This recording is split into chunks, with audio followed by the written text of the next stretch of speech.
맥체인 성경 읽기 1월 12일 창세기 13장, 마태복음 12장, 느헤미야 2장, 사도행전 12장을 새번역 버전으로 읽도록 하겠습니다. 창세기 13장. 아브라함은 이집트를 떠나서 네겝으로 올라갔다. 그는 아내를 데리고서 모든 소유를 가지고 이집트를 떠났다. 조카 롯도 그와 함께 갔다. 아브라함은 집짐승과 은과 금이 많은 큰 부자가 되었다. 그는 네겝에서는 얼마 살지 않고 그곳을 떠나 이곳저곳으로 떠돌아다니다가 베델 부근에 이르렀다. 그곳은 베델과 아이 사이에 있는 예전에 장막을 치고 살던 곳이다. 그곳은 그가 처음으로 제단을 쌓은 곳이다. 거기에서 아브라함은 주님의 이름을 부르며 예배를 드렸다. 아브라함과 함께 다니는 롯에게도 양떼와 소떼와 장막이 따로 있었다. 그러나 그 땅은 그들이 함께 머물기에는 좁았다. 그들은 재산이 너무 많아서 그 땅에서 함께 머물 수가 없었다.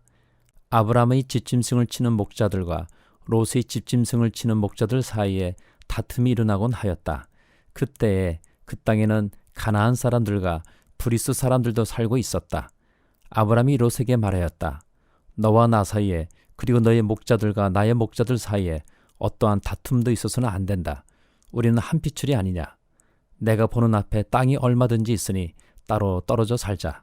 내가 왼쪽으로 가면 나는 오른쪽으로 가고 내가 오른쪽으로 가면 나는 왼쪽으로 가겠다. 롯이 멀리 바라보니 요단 온 들판이 소 아래 이르기까지 물이 넉넉한 것이 마치 주님의 동산과도 같고 이집트 땅과도 같았다. 오직 주님께서 소돔과 고모라를 멸망시키시기 전이었다. 롯은 요단의 온 들판을 가지기로 하고 동쪽으로 떠났다. 이렇게 해서 두 사람은 따로 떨어져서 살게 되었다. 아브라함은 가나안 땅에서 살고 롯은 평지의 여러 성읍을 돌아다니면서 살다가 소돔 가까이에 이르러서 자리를 잡았다. 소돔 사람들은 악하였으며 주님을 거슬러서 온갖 죄를 짓고 있었다. 롯이 아브라함을 떠나간 뒤에 주님께서 아브라함에게 말씀하셨다. 너 있는 곳에서 눈을 크게 뜨고 북쪽과 남쪽, 동쪽과 서쪽을 보아라. 내 눈에 보이는 이 모든 땅을 내가 너와 내 자손에게 아주 주겠다. 내가 너의 자손을 땅의 먼지처럼 셀 수 없이 많아지게 하겠다. 누구든지 땅의 먼지를 셀 수 있는 사람이 있다면 너의 자손을 셀 수 있을 것이다. 내가 이 땅을 너에게 주니 너는 가서 길이로도 걸어보고 너비로도 걸어보아라. 아브라함은 장막을 거두어서 헤브론의 마물에 곧 상수리 나무들이 있는 곳으로 가서 거기에서 살았다. 거기에서도 그는 주님께 제단을 쌓아서 바쳤다. 마태복음 12장. 그 무렵에 예수께서 안식일에 밀밭 사이로 지나가셨다. 그런데 제자들이 배가 고파서 밀이삭을 잘라서 먹기 시작하였다. 바리새파 사람이 이것을 보고 예수께 말하였다. 보십시오. 당신의 제자들이 안식일에 해서는 안 되는 일을 하고 있습니다. 예수께서 그들에게 말씀하셨다. 다윗과 그 일행이 금지렸을 때 다윗이 어떻게 했는지를 너희는 읽어보지 못하였느냐? 다윗이 하나님의 집에 들어가서 제단에 차려놓은 빵을 먹지 않았느냐? 그것은 오직 제사장들밖에는 자기도 그 일행도 먹어서는 안 되는 것이었는데 말이다. 또 안식일에 성전에서 제사장들이 안식일을 범해도 그것이 죄가 되지 않는다는 것을 율법책에서 읽어보지 못하였느냐? 내가 너에게 말한다. 성전보다 더 큰 이가 여기에 있다. 나는 자비를 원하고 제사를 원하지 않는다 하신 말씀이 무슨 뜻인지 알았더라면 너희가 죄 없는 사람들을 정죄하지 않았을 것이다. 인자는 안식일의 주인이다. 예수께서 그곳을 떠나서 그들의 회당에 들어가셨다. 그런데 거기에 한쪽 손이 오그라든 사람이 있었다.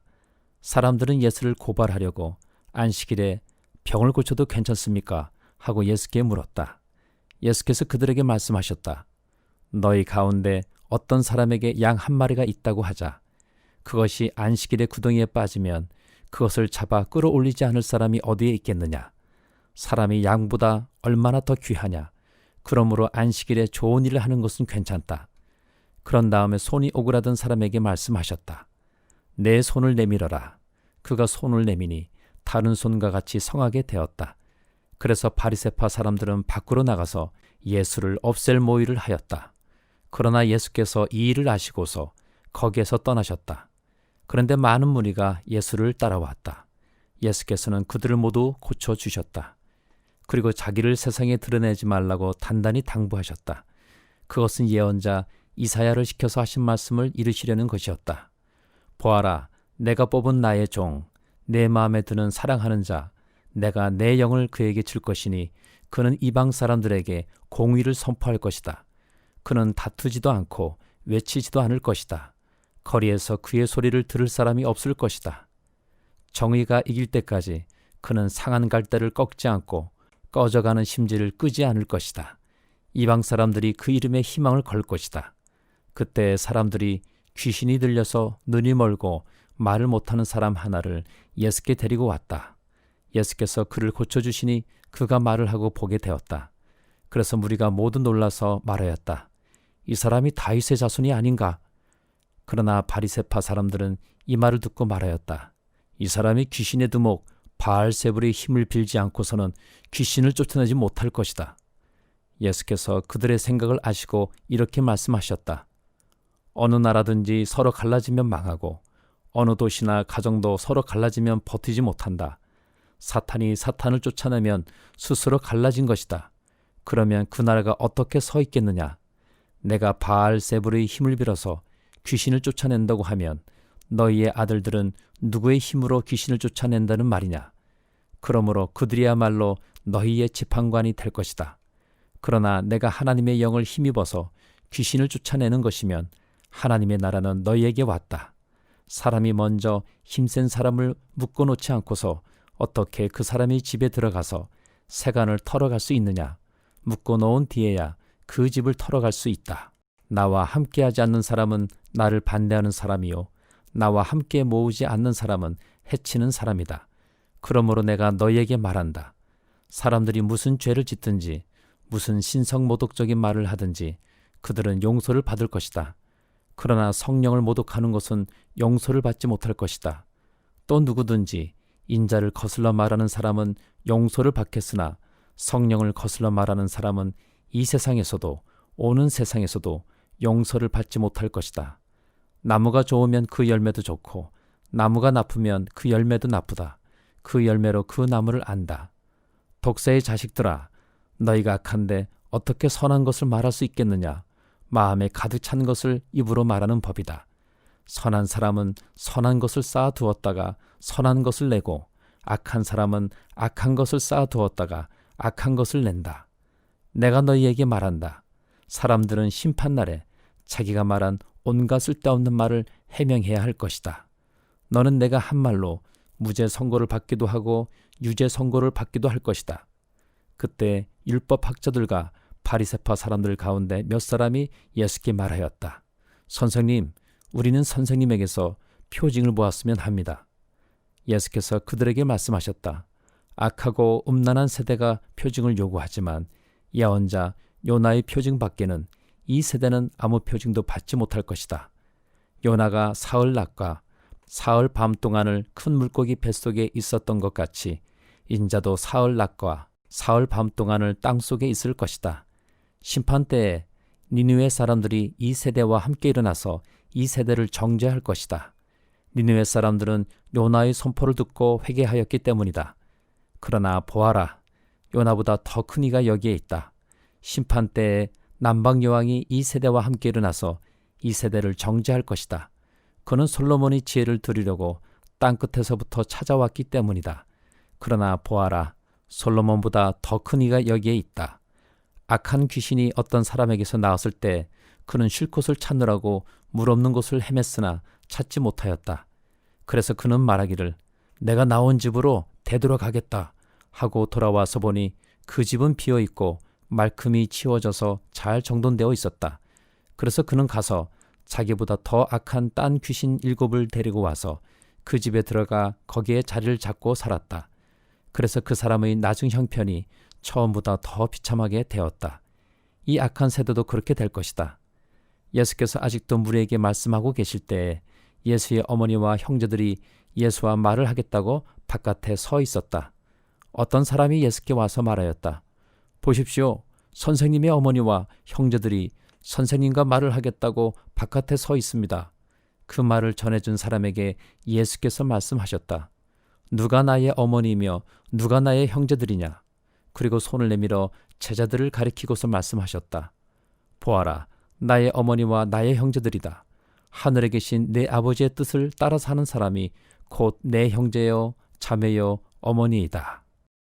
느헤미야 2장. 아닥사스다 왕 20년 니산월에 나는 왕에게 술을 따르는 일을 맡았다. 왕에게 술을 따라드리는 어느 날 왕께서는 나의 안색이 평소와는 달리 좋지 않은 것을 보시고는 안색이 좋지 않구나. 아픈 것 같지는 않은데 무슨 걱정되는 일이라도 있느냐 하고 물으셨다. 나는 너무나도 황공하여 임금님 만수무강하시기를 빕니다. 소신의 조상이 묻힌 성읍이 폐허가 되고 성문들이 모두 불에 탔다는 소식을 듣고서 울적한 마음을 가누지 못한 탓입니다. 하고 아뢰었더니 내가 바라는 것이 무엇이냐 하고 왕께서 또 나에게 물으셨다.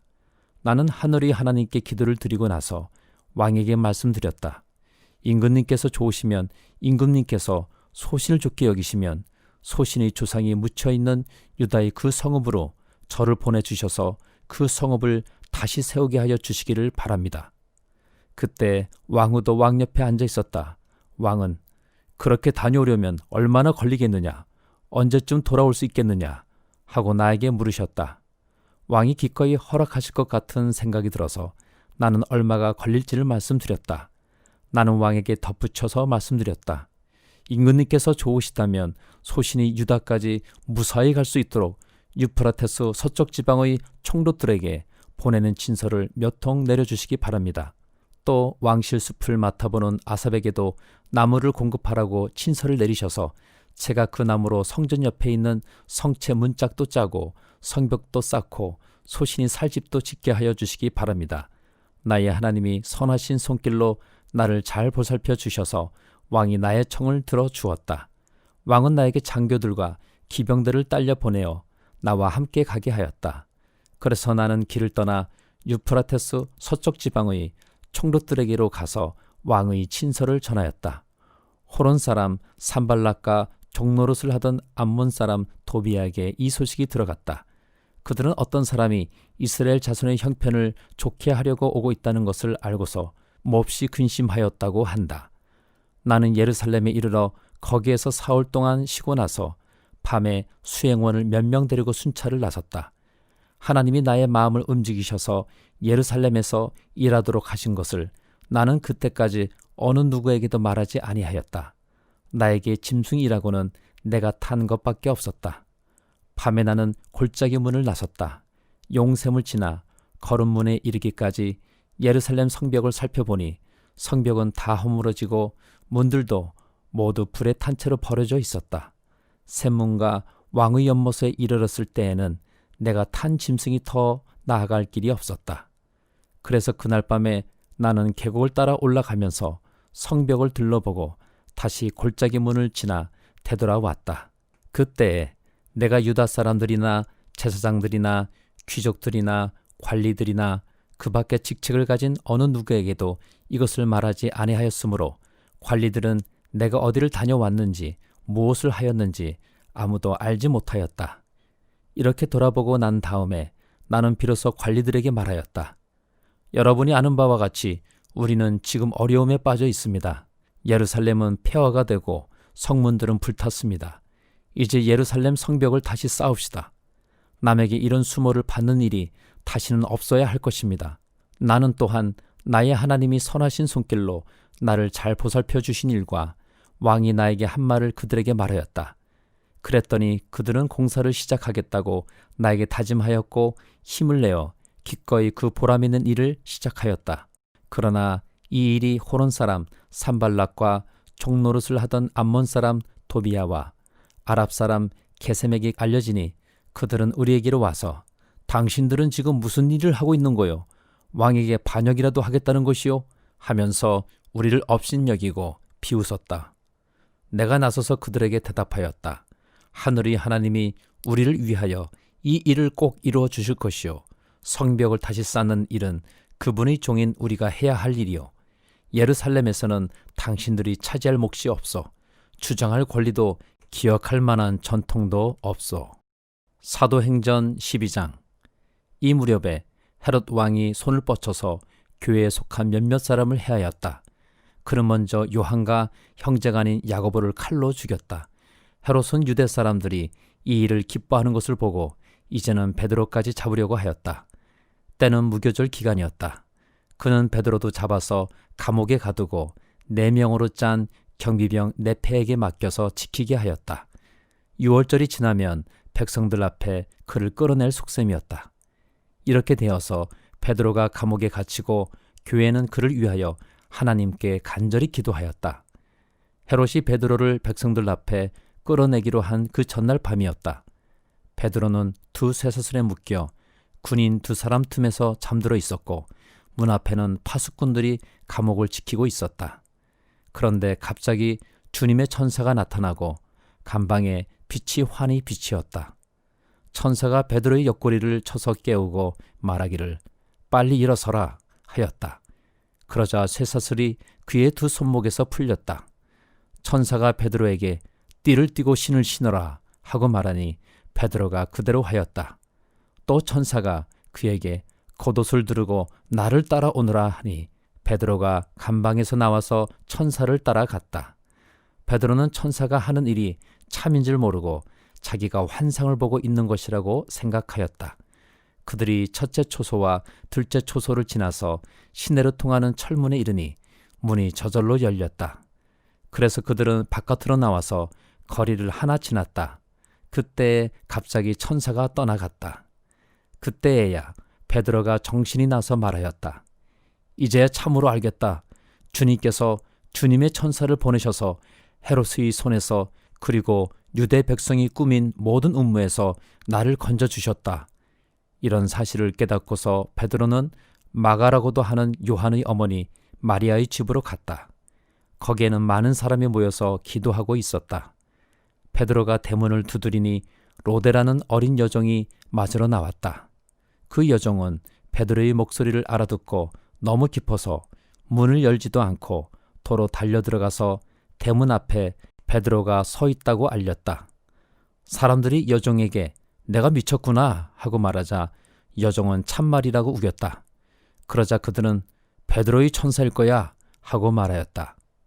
그동안에 베드로가 줄곧 문을 두드리니 사람들이 문을 열어서 베드로를 보고 깜짝 놀랐다. 베드로는 손을 흔들어서 그들을 조용하게 하고 주님께서 자기를 감옥에서 인도하여 내신 일을 이야기하였다.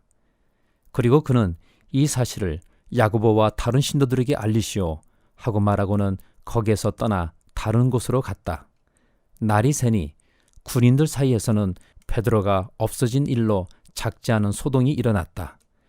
헤롯은 샅샅이 찾아보았으나 베드로를 찾지 못하고 경비병들을 문초한 뒤에 명령을 내려서 그들을 사형에 처하였다. 그런 다음에 헤롯은 유대를 떠나 가이사랴로 내려가서 거기에서 한동안 지냈다. 그런데 두로와 시돈 사람들은 헤롯에게 몹시 노여움을 사고 있었다. 그래서 그들은 뜻을 모아서 왕을 찾아갔다. 그들은 왕의 침실 시종 블라스도를 설득하여 그를 통해서 헤롯에게 화평을 청하였다. 그들의 지방이 왕의 영토에서 식량을 공급받고 있었으므로 이렇게 할 수밖에 없었다. 지정된 날에 헤롯이 용포를 걸쳐 입고 왕좌에 좌정하여 그들에게 연설하였다. 그때에 군중이 신의 소리다, 사람의 소리가 아니다 하고 외쳤다. 그러자 즉시로 주님의 천사가 헤롯을 내리쳤다. 헤롯이 하나님께 영광을 돌리지 않았기 때문이다. 그는 벌레에게 먹혀서 죽고 말았다.